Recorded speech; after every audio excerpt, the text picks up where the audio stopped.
Welcome back to the TrailBLAZER Pod. I'm your host Faye, and each week I bring you stories of Jewish women who are paving bold paths. From the scars of childhood trauma to the healing work of parenting, Dr. Robyn Koslowitz, a clinical psychologist, shares how understanding trauma reshapes not only our personal growth, but the way we raise our children. We explore the difference between guilt and shame, why community is essential for healing, and how parenting can become a path to mending the inner child. We delve into her book, Post-Traumatic Parenting, and how the impact of trauma matters more than the content of trauma. Let's dive in.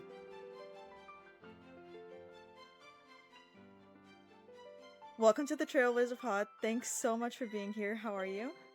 Thanks so much for having me. I'm so excited to talk to you. Me too.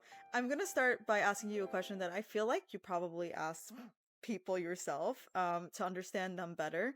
I want to understand, before we talk, of course, about the work you're doing, like who you were as a little girl. Like, what was life growing up as a kid? So that's a great question for me because it is reflected a lot in my book.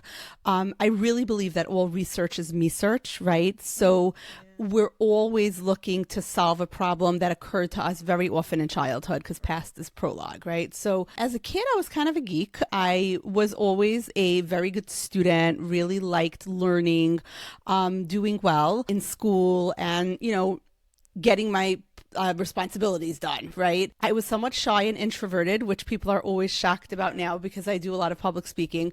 But there's actually many introverts are very good at public speaking, because introversion and extroversion, and especially like the social anxiety aspects of it, are really more about unscripted situations. When you're speaking, you have a role, you have a job, so it's easier, Yeah, I have so many people who are like, I'm shy, but now I have to speak for like my job. I have to give presentations and it's so scary.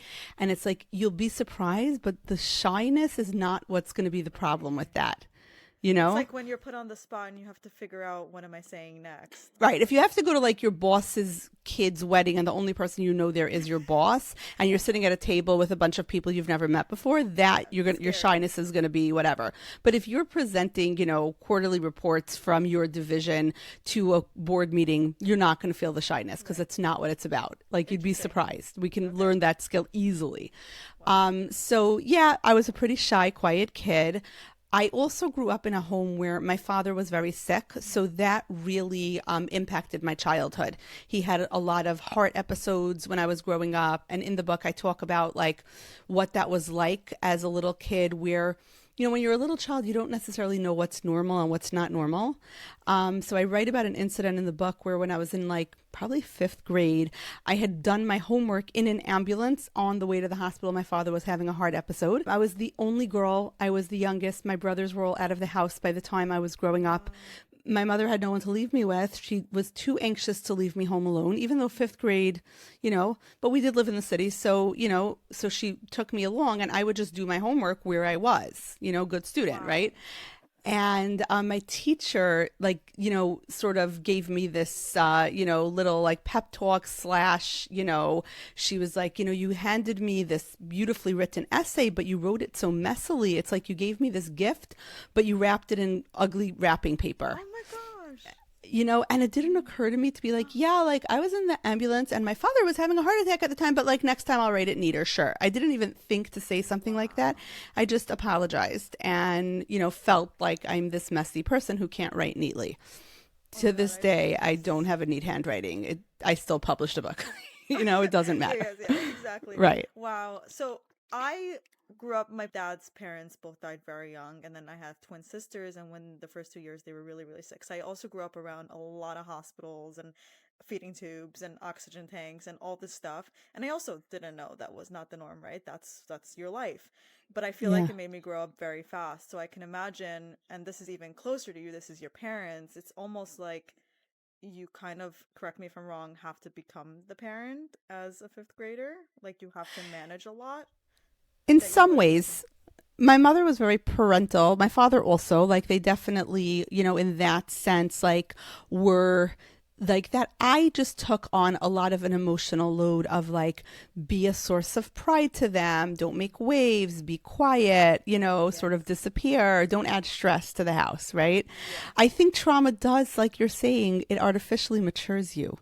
And, when you hear you're wise beyond your years, when you're a little kid, there's probably trauma there that made that happen. Like you got that wisdom for a reason. That artificially matures you. Can you just like elaborate on that term, like artificially? Meaning, think of like a flower that's grown in a greenhouse, right? Like it's the winter time, but it's blooming as though it's the summertime. So certain parts of your brain sort of become forced into maturity. Like I didn't really have patience for a lot of the nonsense that fifth graders or eighth graders or 11th graders were busy with, because it's like, who cares which color is in, and who cares that these two girls are both wearing the same dress and who copied who, or whatever, like was the drama of the day. Like really, the color of your blouse matters? Like seriously, I just never cared. Yeah. You didn't have the luxury to like think about stuff that trivial, or like the gashmias, right? It's like it comes down to real life. You saw real life happening in front of you. Yeah, it wasn't. And then sometimes that makes you feel a little bit like a weirdo, right? Because like, why don't I care? You become an adult and you're like, oh, right, it is good that I didn't care. But back then, I couldn't be bothered. Yes. No, it makes complete sense. And I want to ask you, psychology and all of that, at 17, 18, was that even on your radar, or you wanted to do something different? No, I think I always wanted to be a psychologist. My mother was actually a guidance counselor in the Board of Education, and I was a geek, right? So she would always talk about the what work. She'd be like, this therapeutic game, this kid isn't speaking in school. I'm going to use this therapeutic game to get him to open up. Or like she would talk about her work a lot, obviously with confidentiality. Not that I knew the kids in her public school, but, she would just say like, I have this kid who has selective mutism and here's my plan to get him to speak in school. Or, or this kid, I'm going to help him figure this situation out. And I would always be but why does it work? So she'd be like, these two games, she went to a conference and she'd come home. She'd be like, there's these 5 therapy games. I like this one much better than the others. My instinct is this one will work better. And I'd be like, why though? What is it about this game? And I think my mother instinctively, because she was such a good guidance counselor, was judging things based on algorithms in her brain that she didn't even know she was using. But I was always more curious about the why. Yeah. What's the like ingredient that like the key so ingredient here that made it work, Yeah. Wow. And obviously very helpful for the career path you've chosen to be able to go deeper into those questions. I'm curious, and you've spoken about this before on other podcasts and platforms, about the incident of giving your father CPR. And I want to know if you can share a little bit about that. I'm curious if that like influenced your career path as well. So that's like a hard thing for people to hear. But, when I was 16, my father had his fatal heart attack, and I actually was the one who performed CPR unsuccessfully. That left me with PTSD, but at a time that no one knew what trauma was. So remember, like, it sounds crazy now, right? Because we have the internet now, but we're talking the, mid to late 90s. We didn't have the internet. Maybe we were just having like AOL, right? Like barely dial up. There was no Google search. There was no TikTok. There was no, like, it's not like teenagers walk into like therapy now and they're like, I'm traumatized because of this. Like they just know. It wasn't like that. Prior to 9/11, actually, even the psychology field was not talking about trauma.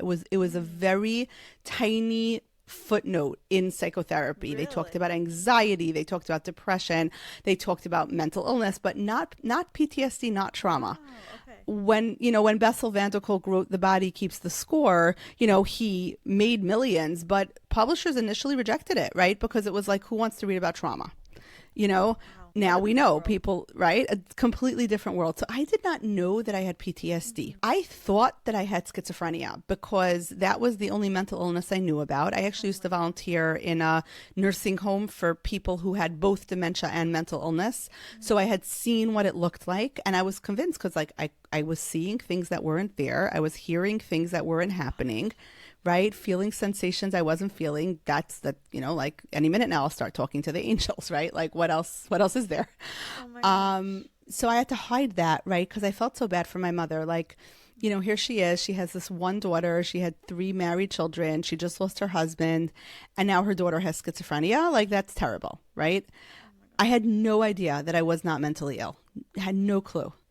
And I just used to hide it. You know, I don't know if you're familiar with Harry Potter, but like there's a scene in the second book where Harry is hearing a voice in Hogwarts and no one else can hear it, right? So he's in this magical school full of wizards and he's hearing a sound that he's hearing a voice. No one else can hear this voice.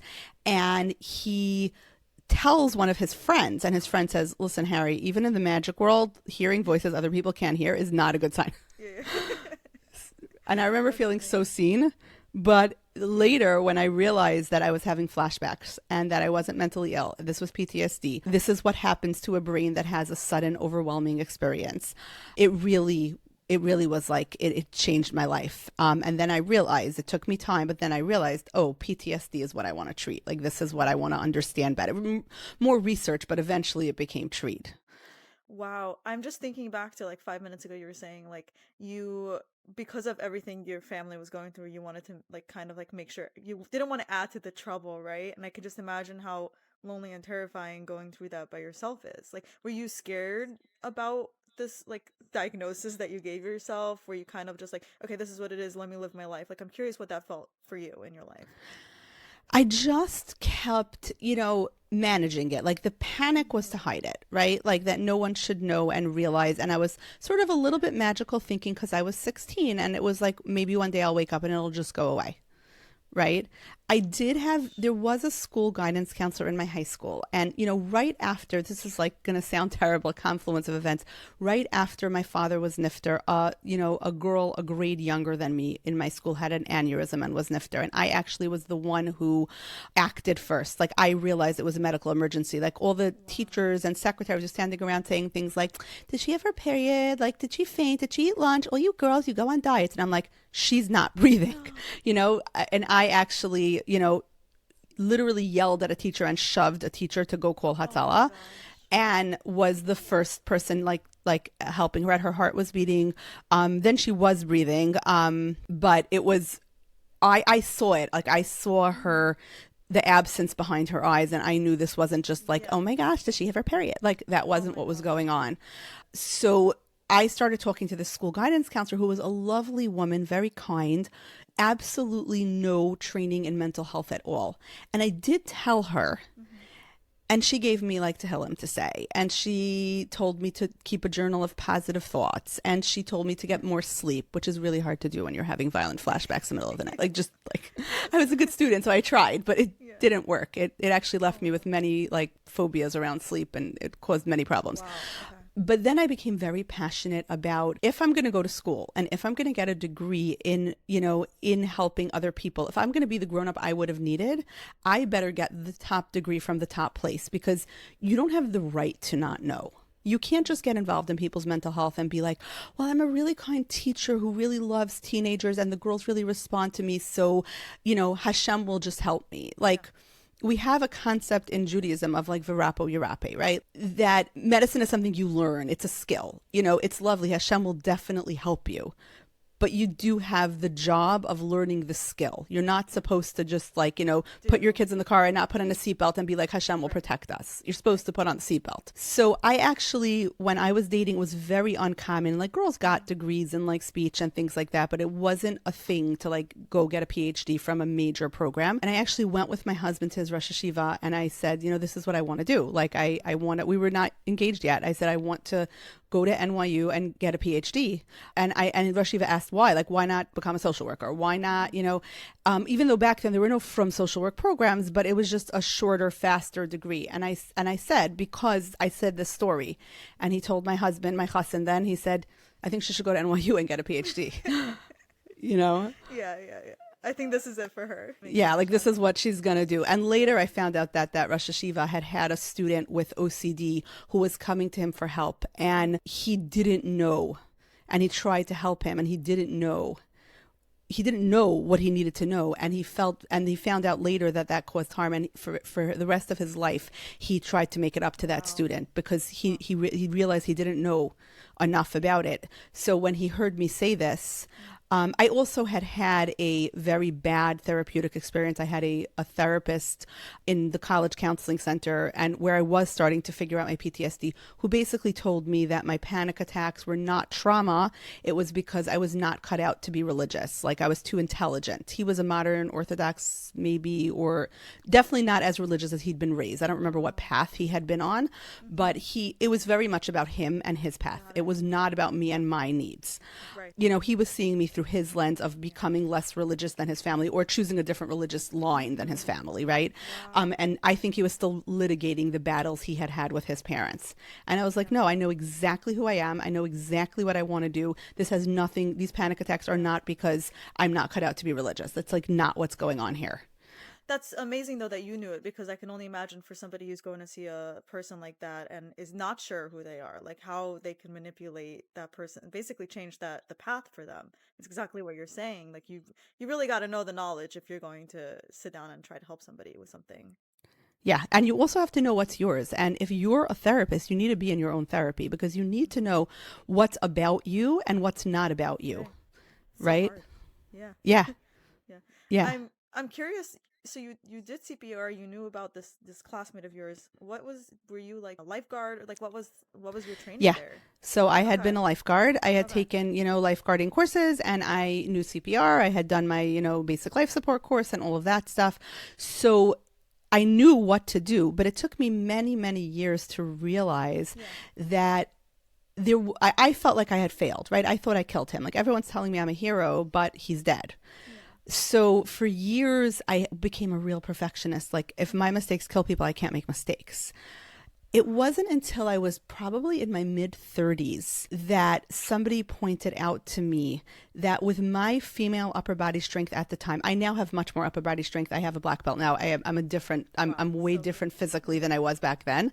But there was no way, he was a large man on a mattress. There was no way I could have moved him off his mattress or would have even known to. And there was no way, unless you're doing CPR with the amount of force it takes to like crack someone's ribs, you're not going to be able to restart their heart. There was no way my body, like the physics of it, my body did not contain enough force. Even if I would have been putting every ounce of weight in my body, I did not weigh enough, right? Yeah. Especially on a mattress. Yeah. So it took me years of healing before even though I kind of intellectually knew it, before I actually believed it. And recently I was speaking to a girl. This was not in a therapeutic context, but I was speaking to a girl who's also lost a parent and did not do CPR. And the hospital social worker kind of yelled at her, like, if you would have known CPR, you could have saved your parent. I said, I need the name of that hospital social worker because I need to call that person up because they're an idiot. Because I mean, aside from the fact that that's what you say to a grieving child just after they lose a parent, perhaps you should rethink, maybe not social work. But that being said, actually, you also don't understand the science of this at all. And you work in a hospital, right? Like she could not have done that. Yeah. It's funny because I'm an EMT, so I've done CPR. And the reason I became an EMT is the reason you're saying is I'm the type of person that if I see something, I'm going to step in, I think, right? Yeah. Hopefully. And I couldn't bear the responsibility of doing that without actually knowing what I'm doing. And then I joined 911 and actually started taking shifts. But the reason was so that I know what I'm doing. I'm not just pretending like, one of those people that runs in and actually has no clue and does more damage than good. So it's funny that it's kind of for the same reason that you're saying. Right. You want to know that, you are equipped in an emergency situation, which probably also has to do with, you had ill siblings. So you knew something about how fast a medical emergency can happen. So fast. Yeah. And to anybody, right? At any point, we don't know. Yeah. Yeah. So I'm curious, for you having gone through all this, you're dealing with your own PTSD, you're going into the field of psychology. How did it mix with like your own journey of healing and studying kind of the thing that you're dealing with? It's like such an interesting relationship. Yeah. So I was initially in grad school. I remember being pregnant with my oldest daughter. Well, I wasn't in grad school yet when I was pregnant with her, but I was already like a researcher and I knew I was heading to NYU. I remember just going to the stacks in the library and looking for research on, at that point, I thought what I had were panic attacks. Like, what do panic attacks do to a developing fetus, right? Like if it's so hard for me to be in my body, what's it like to be a baby in my body, right? And there was no research. Like there was just nothing. So then I'm in graduate school, and at that point I really thought my career would be research. And I'm, researching child development, and I'm like a research assistant on this parenting intervention. And I'm in this clinic with these acting out kids. Like, what am I really doing?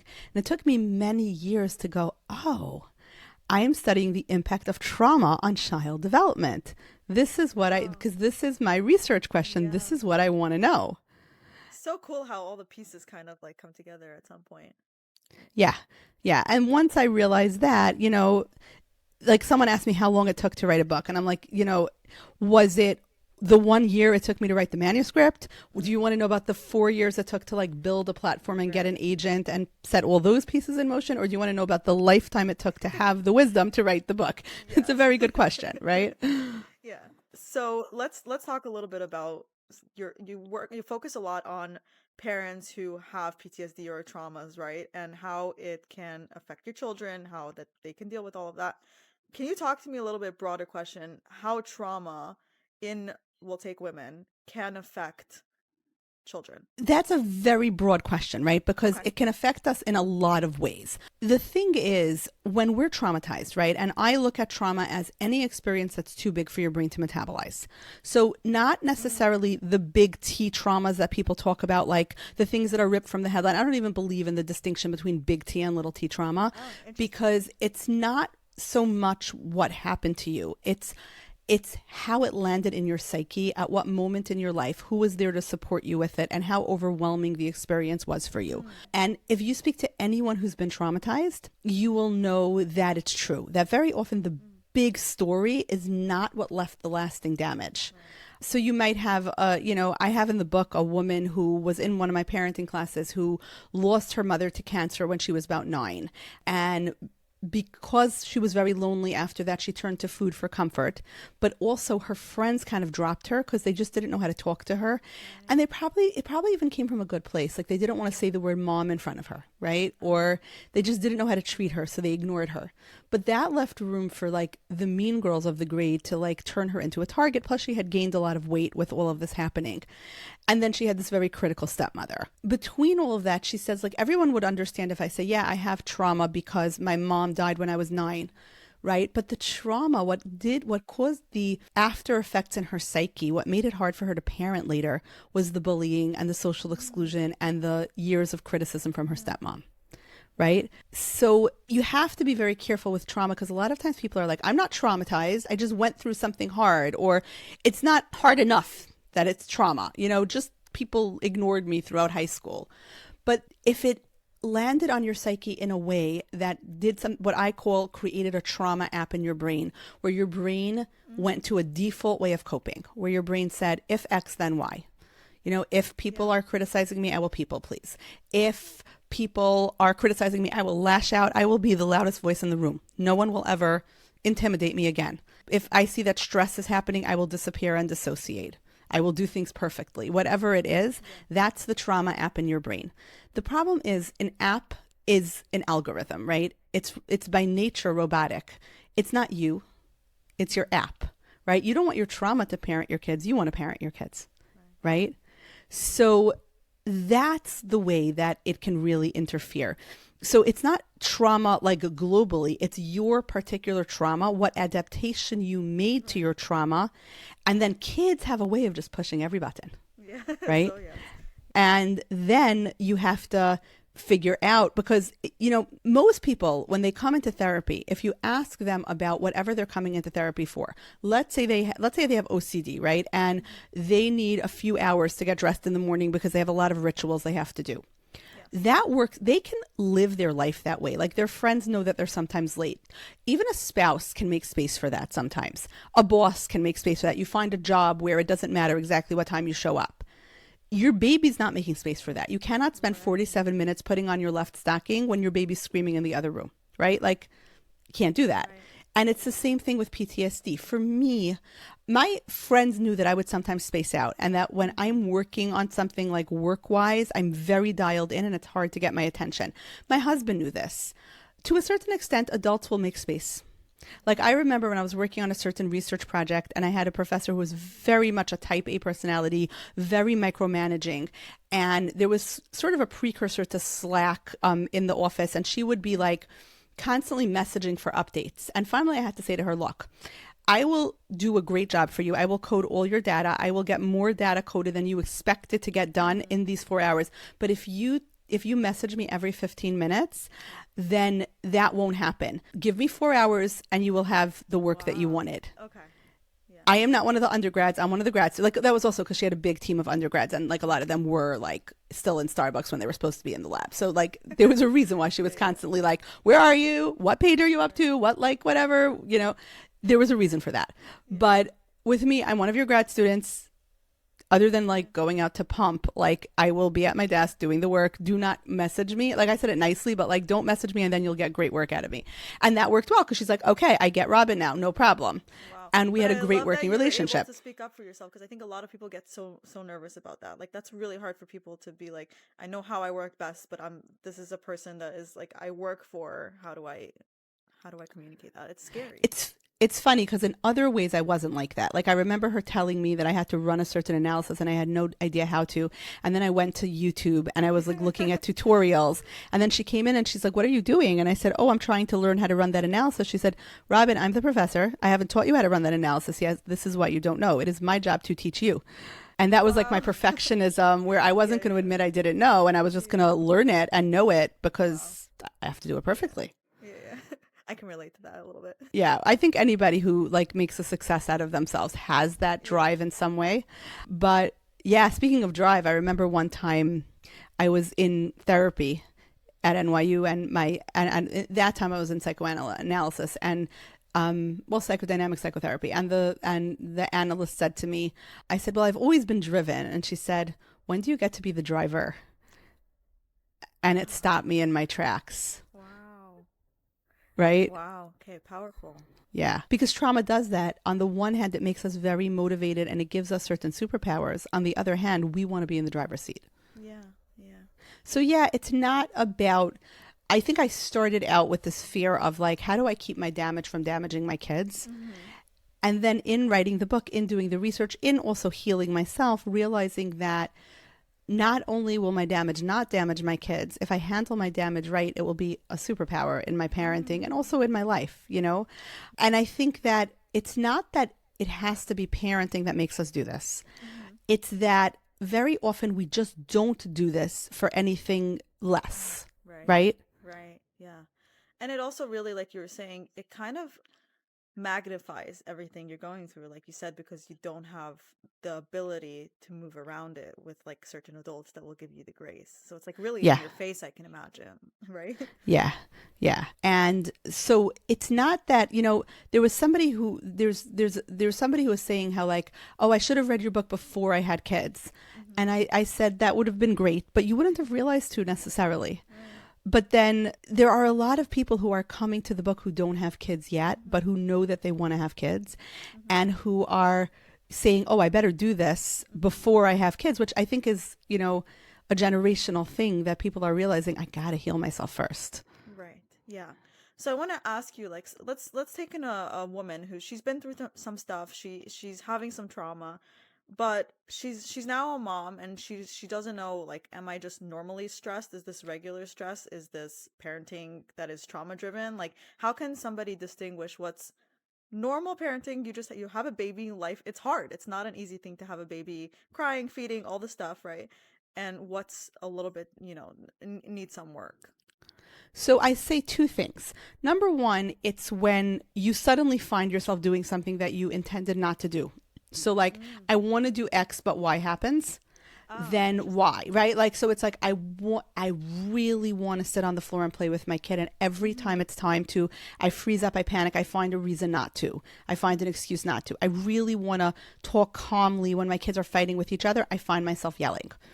You know, someone just was telling me that, you know, she's a new baby. She's a first time mom. And she's like, I really want to like do that thing where like when my baby is nursing, I want to like talk to him and like cuddle him and say nice things to him. I find myself just spacing out on my phone every single time. Wow. Right? Why? Why every single time? If it's occasionally, it's occasionally. Sometimes you're just on your phone, you're texting, whatever. Nursing's not that interesting sometimes, right? But, you know, and it's different if she would say, I find myself dozing off, because then I'd say, like, you're just exhausted and you're finally sitting still. But if it's every time, you have to ask yourself why.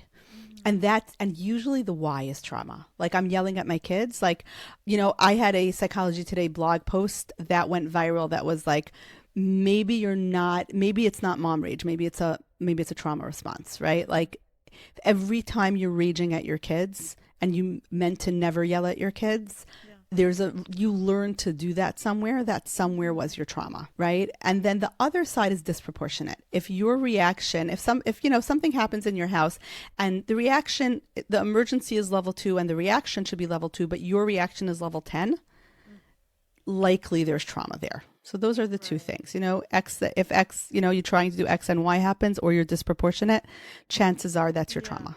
That makes so much sense. So let's, if I can ask you for some advice or tips, like somebody listening to this is like, oh yeah, that's me. Like, where can they start? So I think you start by separating the guilt from the shame, meaning guilt is an emotional signal inside of us that says, that wasn't good, I need to fix it. Right? I yelled at my kid. That wasn't good. I need to go to them and say, I didn't like how this morning went. Let's talk about it. Let's figure it out for the future. Right? I'm sorry. Right? I should not have, even if whatever was going on, even if the kid has some responsibility for it, I don't need to give that to them. Right? I'm still the grown up. I still have to, you know, my big emotions and my big voice are my problem. Right? I need to deal with that. Right? Even if, you know, you shouldn't have still been reading when the bus was honking outside or whatever was happening. This is true. This is a separate conversation though, right? Yes. The shame, right, of I am the worst mother in the world who does this to their kid, that demotivates you and that makes it hard. So we have to separate those two things out. What was it about that morning that turned into yelling? Let's unpack it and understand, because these things are so much more pattern driven than we think. Right? I'm a researcher. And one of the things that you do as a researcher is like you look for patterns. Human brains naturally look for patterns. There's a pattern. There's a reason why you're always yelling in the morning, but not in the evening, right? There's a reason why, you know, this kid provokes that response, but this kid doesn't. And it's not because like what kind of a mother plays favorites. It's because this is triggering something in you. This kid's way of acting or being or doing things triggers something in you. And if we could understand the pattern, then we can get on top of it and figure out something different to do. Yeah, I'm just smiling because it's like, it sounds like you're the detective of the mind. Like you're really like finding the clues, like putting the pieces together of like the story that happened. Yeah, it's funny because when I graduated NYU, I was gonna go for like a tenure track position. I was interviewing for professorships and research roles, and then I spoke to the mashgiach of Lakewood, and he wanted me to start a practice. And I said, but I really love this kind of pattern analysis, figuring things out, creating interventions. He said, isn't therapy doing that one person at a time? Well, yeah, you know, it really is. Yeah, the way you're talking about it, especially if you really care and go that deep, right? Like, and you're not talking at surface level. I can really relate to like the guilt shame thing. I love how you phrase that because I'm a very like all or nothing person, and so when I'm feeling guilt, boy, does it go to shame. And I'm definitely working through like breaking the pieces down and like not sitting with it for 2 years, right? Just because I did something that I thought wasn't perfect. So that's like something I personally relate to. There's something that you talk about, and I want to just delve into a little bit. And I might be misphrasing this, but you talk about like the concept of basically being the parent that you needed or something like that. Yeah. I want to ask you, like, for people who are struggling with just validating their own feelings because they don't want to, in their own head, ever make their parents seem like they love their parents so much, they respect them, but, you know, they didn't necessarily have the parents they needed. And they're struggling with like that line where it's like, how can I validate and not disrespect? Do you get my question? Yeah. I think that there is no disrespect in saying my parents did the best they could with the tools they had. And in a well-intentioned way, it didn't work for me, or certain things they weren't aware of, or, you know, like, look, I had a great mother, right? And she was an amazing person. She couldn't see what I was actively hiding from her, right? Someone read my book and told me, like, you did not have PTSD when you were a teenager. I would have noticed. And I'm like, no offense, but I have a PhD. Like I'm very, very good at what I do, like psychology related. Yeah. And I intentionally put all of those capacities to hiding it from everyone. It's not that you believe I didn't have PTSD. It's that you didn't see the thing that I was actively hiding from you. I love that. Yeah. With parents, it's easier for me, right? Because my parents were in a situation that was way bigger than them, that they could not control. My father did not want to have a heart condition. He did not want to be dying. My mother, was trying to keep her husband alive. Her anxiety, yeah, she by nature is a more high-strung person, but that makes sense given her own traumatic childhood. And, that your parents meant to do well and it didn't land well, right? Right. There's not disrespectful. Also, ultimately, what your parents and what most parents and their children can agree on is healthy grandchildren, right? We all want, healthy grandkids. Yeah. And if your healing will create healthy grandkids, then your parents are ultimately going to be all for it. Even if, now they're not, or now they're not getting it, they will be. It's scary. I always have tremendous respect. I treat a lot of teenagers. I have associates who work for me, and we speak fluent teenager in my practice. And I always say the parents who bring their kids into therapy, I have so much respect for them, because it takes a lot of courage to be my teenager might talk about me and they might say bad things about me, because the entire function of a teenager is sometimes to complain about their parents, right? And then, but I still want to put them in therapy and get that help. Yeah, true. I love the actively hiding from you. At 15, 16, I had an eating disorder. And when at first they thought it was medical. And then when the doctors were kind of like, she has an eating disorder, it comes down to this.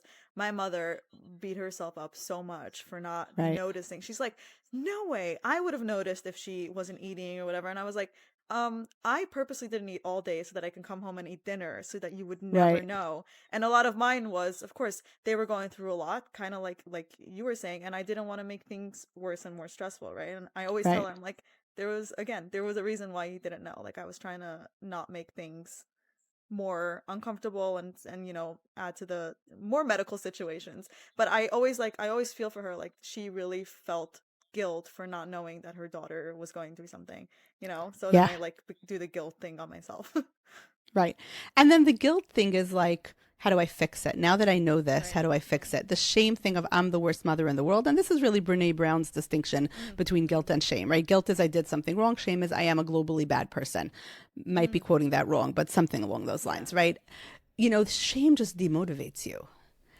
And, but guilt is a very useful emotion. If I messed up, I do want to do an error analysis. It's kind of like I speak a lot, right? And I used to hate the evaluation forms because I don't want to hear what everyone says bad about me. You know what I mean? Or it was just uncomfortable and cringy to read them.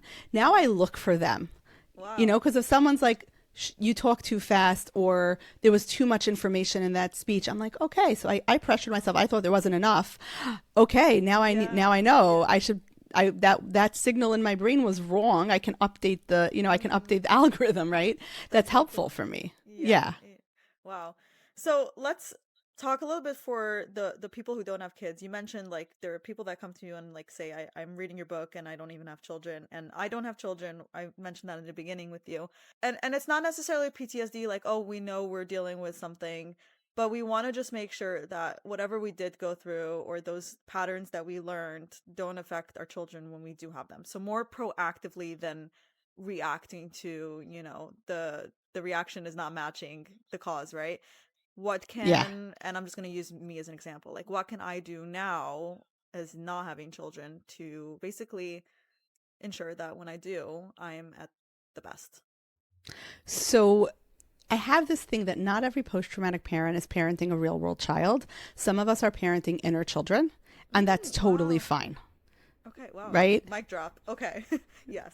Okay. So I had this really funny experience. I have the post-traumatic parenting community on Instagram, and I had someone who was super invested, dialed in. She was in every live, and she, I feel like maybe she even took one of the courses. She was just, a year into me sort of knowing her on social media, she DM'd me, "Can I tell you something? But you have to promise you won't judge me." And I remember being like, well, not judging people when they tell me things is kind of like, the job description. So sure. Yeah. And she said, "I actually don't have kids. I came upon something you had written about inner child, and I just sort of joined this community, and I just have to confess this." And I said, okay, that no problem, right? Not every post-traumatic parent is raising a real world child. And then I realized a lot of people in the post-traumatic parenting community actually don't have kids, because it is about reparenting an inner child and turning that inner child into an asset in your parenting. I look at inner child as a metaphor for like past versions of yourself at times that you hadn't resolved something psychologically that sort of still sits inside your psyche, and it's there. And if you're not careful, that inner child will turn the trauma app back on. Even if you deselected all its permissions, that inner child will just go in there and turn it back on when you're not looking. So that's sort of the job. At one point, my editor was reading the book and she said, really, this doesn't have to be a parenting book. This could be a recovery from trauma book. And I said, yeah, you're right. It's just that parenting is often the first time people are willing to do it. Like, you're very perceptive about yourself, that you're saying, I have some stuff that I'd really like to heal, and I have the luxury to do it before kids because I don't have kids. But not everybody realizes too. Okay. Interesting. I love that she kind of was like, she felt so almost like shame that she wasn't a parent, but she was like part of this, right? Like, that speaks a lot about like the feelings that people can feel about their inner child. Like, they really feel like they belong here. They really feel like they're learning something, but it's like shameful that they're coming to a place where it's about parenting. That's interesting to me. Right. Like, she thought I would judge, I guess, that she's taking a parenting class, not being a parent, but it kind of makes a lot of sense. She did not, that person did not witness good parenting at all. So, and, really an abusive childhood. So it was also about like, wait, what would a good parent do? What would, what is it that I didn't get? Because, the trauma of presence, like the stuff we know that happened to us, is sometimes easier to heal from. You can go into therapy and you can be like, I was in this car accident and I still have nightmares about it. Yeah. But there was nobody home when I came home to tell about it. It's something only a gifted therapist will pick up, that's a trauma too. Right? I'm curious, like, do you ever have people tell you, how do you deal with somebody, I'm going to rephrase it, how do you deal with somebody who doesn't want to admit they have trauma? Because sometimes, and I think Viktor Frankl talks about this, like, people feel like their traumas are not valid because people go through so much more and so much more painful things. Like, you giving your father CPR and me being, or somebody being like not having 6 friends. You're saying, obviously, as a professional, like, big T's, small T's, it's all the same. It's about how you react to it. But there are people, and I know people like this, that will never ever admit that they went through something because they feel like it wasn't anything worth talking about, because people go through so much more. Right. So I call that the game of trauma poker, right? Which is, like in poker where it's like, I see you're this and I raise you that, right? Like, I see your this trauma that happened to you. I raise you this trauma that happened to me. There was actually somebody who reviewed my book on Amazon, and she said that. She's like, first of all, she clearly didn't read the book. She's like, doing CPR on your grandfather is not traumatic enough to be called trauma. First of all, it wasn't my grandfather. Okay. Read the book. But second of all, first of all, you don't know what traumas people are actually feeling. Like, sometimes you don't even know what was traumatic for you until you're in therapy and someone's like, oh my God, like, wait, that happened during the time that was happening, and they put it together for you, right? Yeah. But trauma poker is a very bad game because it has no winners. Right? Number one. Number two, we don't always put all our cards on the table because we don't always talk about what our traumas are. Like, I've had that in post-traumatic parenting classes where someone will be like, I don't know why she's in this class. Her trauma is not that traumatic compared to mine. And it's like, well, the trauma she's telling you about, right? The one she's willing to claim publicly. You don't know about the trauma she doesn't want to tell you about. I'm very open about my trauma, but not all of them, right? Not all of them made their way into the book, right? Because there's such a thing as privacy.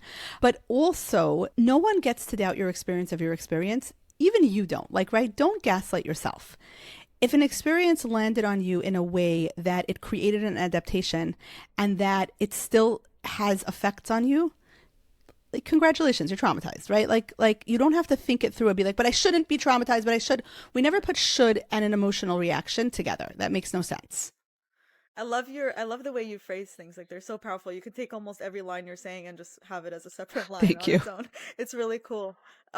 Curious, like so I asked you in the beginning, like how, studying psychology, getting into your profession and healing from your own affected you. I'm curious now, like in hindsight, how is being a clinical psychologist and the work you're doing, educator, you wrote this book, how do you balance the role of that while being a post-traumatic parent, as you call it, at the same time?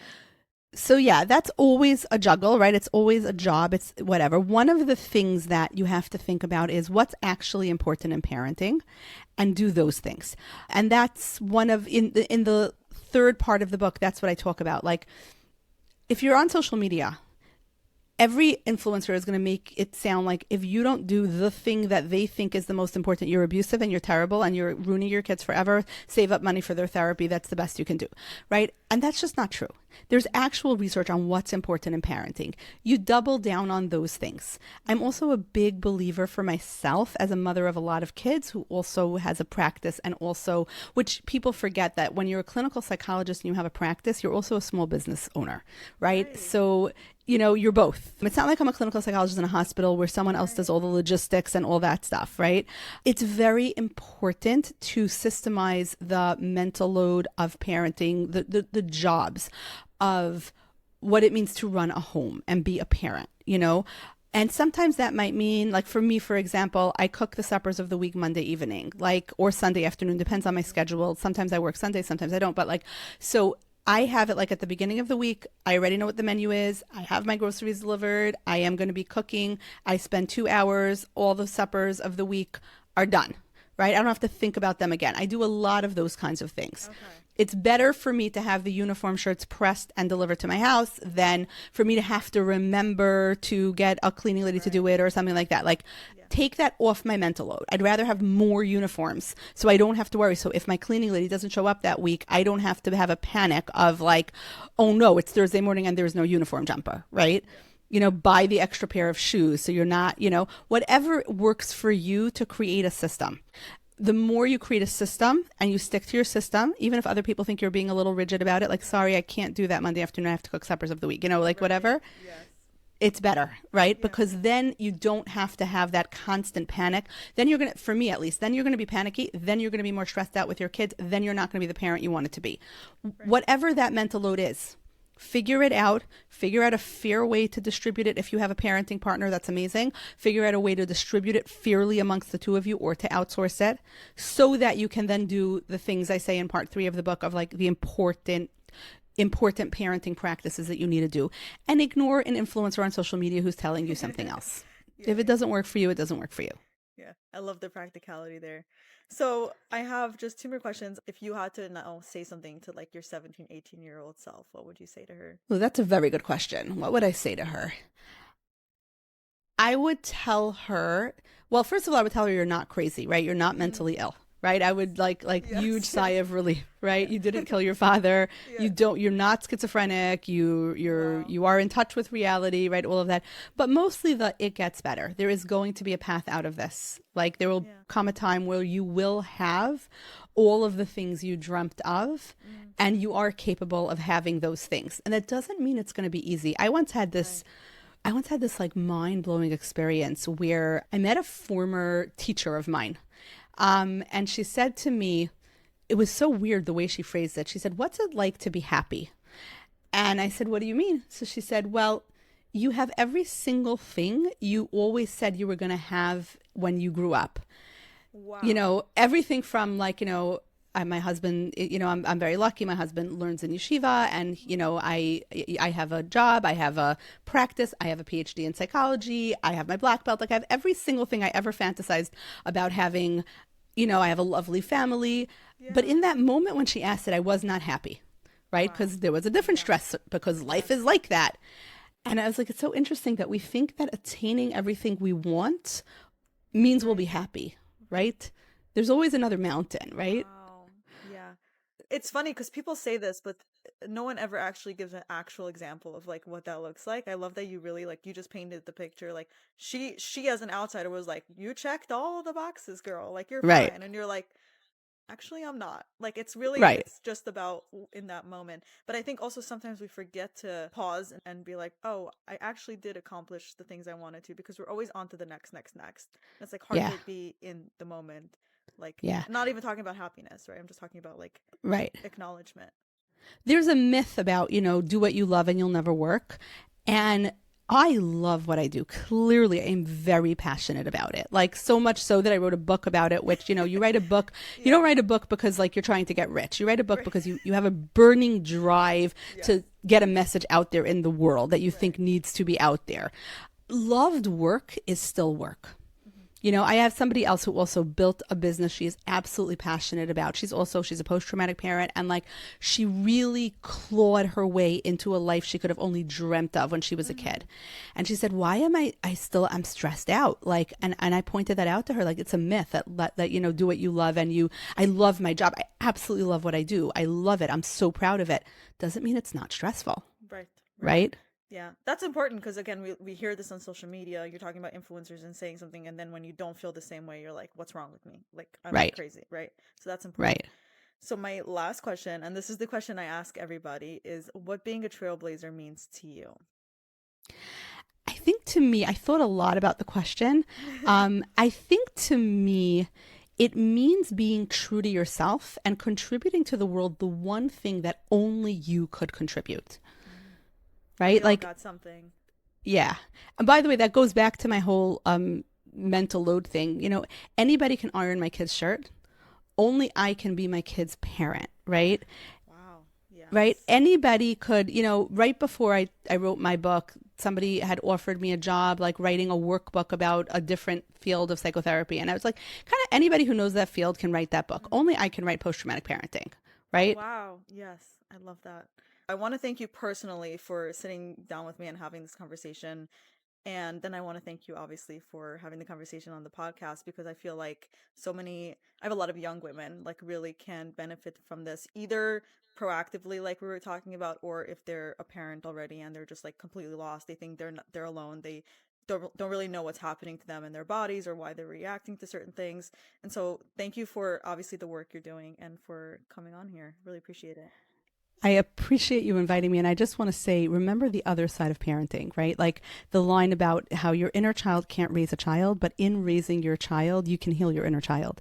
Wow. And also it's fun. Parenting is very joyful and fun, right? Okay. I think that's the piece. Like, social media makes it sound so dire, but that's the piece I think that we forget. It's really a way of discovering yourself and a way of finding yourself within yourself as a parent.